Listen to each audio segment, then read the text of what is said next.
These are the solutions for Math Studies Conversion Review Mock Exam. Number one, speed of sound in air is given as 300 meters per second. How many meters does sound travel in air in 1 hour? This may not look like it, but this is a unit conversion problem because we know that the speed of sound is 300 meters in 1 second, so they want to know how much sound goes in 1 hour. So, basically what you're doing is you're taking 300 meters per second and you're going to multiply by a factor or a couple factors until you get meters per hour. Okay, so the meters doesn't change, but the second does. So let's change seconds by multiplying by certain factors that are equivalent. For example, remember that 60 seconds equals 1 minute, and 1 hour equals 60 minutes. So we're going to use these two equivalencies to find our answer. Okay, so let's see, 60 seconds per 1 minute is the first one we're going to use because we're trying to get rid of seconds here, right? So what are we going to put on top? We're going to put on seconds on top or seconds in the bottom? Well, we want seconds to cancel out, so we put seconds on the top, and it's 60 seconds, right? And then so on the other side, we would put 1 minute, right? Now, what do we put on top here? Well, we need to put minutes on top, right? And this is minutes, not meters, okay? So we're going to put 60 minutes on top, right? And then we're going to put 1 hour on the bottom. And then if you look at the units, the minutes cancel out, the seconds cancel out. What you're left with is hours, that's there. Meters, you're left with meters. And then we're going to multiply 300 times 60 times 60. Let's use our calculator.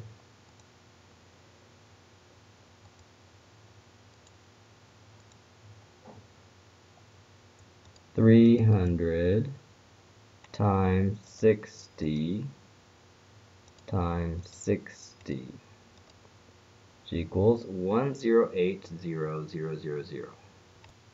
Okay, next part. It says B, express your answer to part A correct to two significant figures.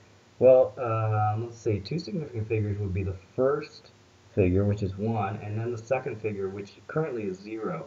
Now, if you're going to throw away the rest of these significant figures, the 8 is going to affect the 0 because instead of leaving a 0, the 8 is going to round it up to a 1. So really, if you express it in two significant figures, that it's going to be 110, 000, 0, right? So the 108 becomes 110, right? Two significant figures. These are the first two significant figures. So this is the answer to B1, okay?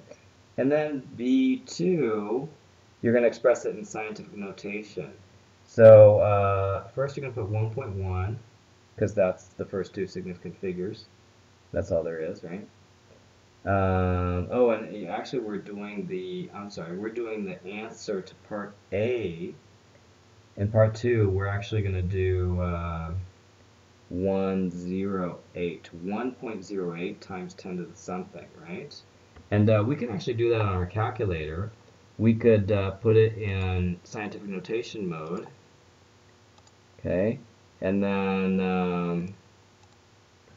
we're going to put 1.08 and then times 10 to the, oh, I'm sorry, we're just going to type in the number 108 0 0 0 0, oops, 0 0 0 0. Let's see what that is in scientific notation. It's 1.08 times 10 to the 6. Okay? All right. Number 2, Sven is traveling in Europe. He withdraws $800 from his savings and converts it to euros. Okay? So let's see. He has $800 and he's going to convert it to euros. Okay? Use the appropriate rate above to calculate the amount of euros Sven will receive. Well, there's two rates possible. There's the bank is buying euros at $1 to 0.785 euros, or it's selling euros at $1 per 0.766 euros. And let's see, Sven has $800 and he is giving it to the bank, right? So dollars to the bank, and then what's coming back is euros. So let's see, is the bank buying euros or selling euros? Well, no, the bank is selling euros, right? Because the euros are going to Sven. So we would use this exchange rate. So the only question is which goes on top, which goes on bottom.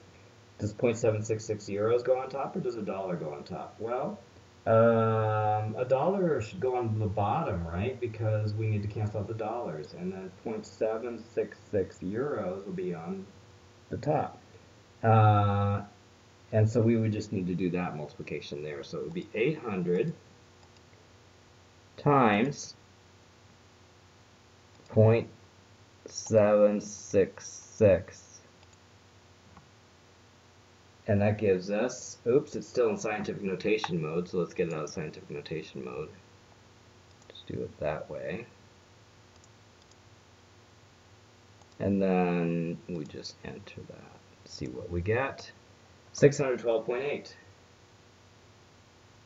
80. Okay, 612.80 euros. So that's the answer to A. Now, suppose the trip is canceled. How much will he receive if the euros in part A are changed back to dollars? Okay, so what a shame. His trip is canceled. He doesn't spend any of the money. He's just going to take the 612.80 euros. And I've been drawing the euro sign on the wrong side of the number. We should put it there. So we're going to multiply this times the opposite exchange rate, because this time Sven is going to be giving euros to the bank, and the bank will be giving dollars to Sven. So the bank is buying euros, right? So buying euros would be this one. Put it in red. Buying euros would be this one. So we're going to put a dollar on top or on the bottom? Well, we're going to put on top because this time the euros 0.785, it needs to go on the bottom because the euros are going to cancel with these, right? So let's multiply this out. So it's going to be 612.8 divided by 0.785. And that gives us 780.64. And this is dollars. Okay? So obviously he lost some money. He started out with 800, now he has 780.64. How much has Sven lost after two transactions? This is just subtraction, right? So we do 800 minus 780.64. Okay, and then so do 800. And then we're going to do minus, and we can take the previous answer by doing second answer. Okay, so 800 minus 780.64 gives us 19.36. And that is in dollars. Okay, so Sven lost $19.36. Now, how much is that as a percentage of the original 800? Well, remember that a percentage is equal to a part over the whole times 100. So the part is 19.36. The whole is 800 and times 100, right? So let's see what this is equal to. 19.36 times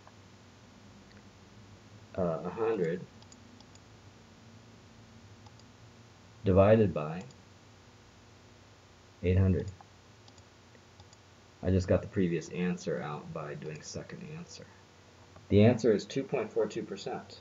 2.42%. Okay, you should always give three significant figures in IB exams.